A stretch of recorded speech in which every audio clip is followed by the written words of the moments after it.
John Kaha'i Topolinski, a Kuma Hula, didn't always know the Hawaiian history told in these chants. Growing up, he refused to learn the language. My mother spoke to me in Hawaiian, and I was a snot. I refused to speak in Hawaiian. I would answer her in English. And then she says, all right, someday you'll regret it. He did. Then as a young adult looking for his roots, he discovered hula, Hawaii's national dance. I loved it. Okay, I loved watching it, you know? And I had this urge in me to get up and stop moving, but I was fearful of... After years of intense training, he became a Kuma Hula, or hula master. His group is now one of the most respected in the state. Hey, no, come on, Malu.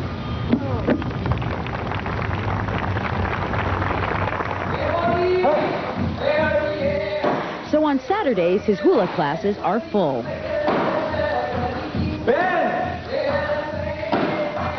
It came from Mama's family, and what I'm passing on is what my teachers gave me, so it'll live.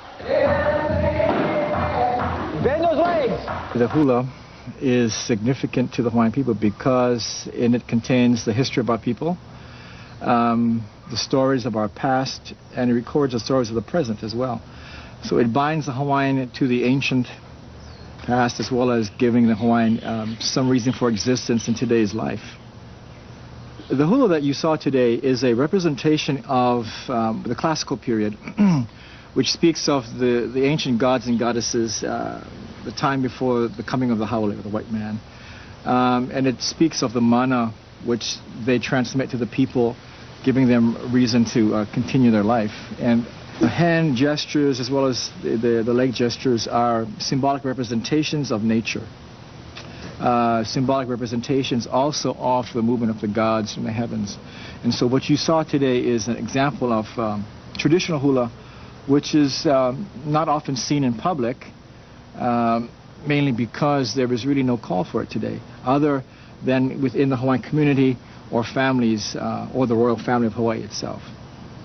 Why do they bend so low? You see, the position in hula is important because the bent knee is a reflection of a person that is ready for action. And that bent knee stance comes from the self-defense arts of Hawaii called lua, the ancient martial arts, when men and women as well were put in this position for bodily attack. Now the hula was taken from the martial arts and put into a refined artistic form. See. I notice they don't smile as much as the Cook Islanders do. They're very serious. Well, you see, whenever dances to the gods are being done, it's not a very mirthful thing. You know, it's a very serious and sedate, dignified dance. And to smile and to show one's teeth constantly in a dance portraying the gods, it was thought to be rather rude. You know, so the dancer takes on the persona of the gods and goddesses. You know, calm, serene, dignified, you know. The dance that the men just performed was a tribute to one of Hawaii's great queens, whose name was Kapi'olani. And again, she is compared to the mana of nature, and compared to the birds in flight and the great winds that encircle the islands. It's also symbolic of her great kindness to the people. She's also known for her many charitable deeds to the Hawaiian people, and perhaps maybe one of Hawaii's greatest queens was this woman. The costume is a pre-Captain Cook hula dance skirt called the pa'u, which was made of 6 yards of kapa and entwined about the dancer for his use. The costume does not depict the text of the dance, but rather adorns the dancer and gives vitality to the dance. What about the shakers? The uli, feather gourds as they call it, feather rattles, is a pre-Captain Cook invention of the Hawaiians and is strictly Hawaiian. We have not found it anywhere else in Polynesia. And they heighten the emotion of the dance and the greatness of this woman that we're dancing about, you see.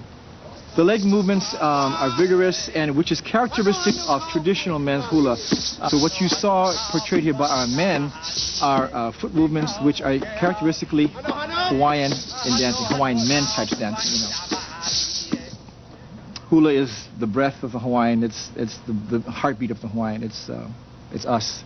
Our very existence is the hula.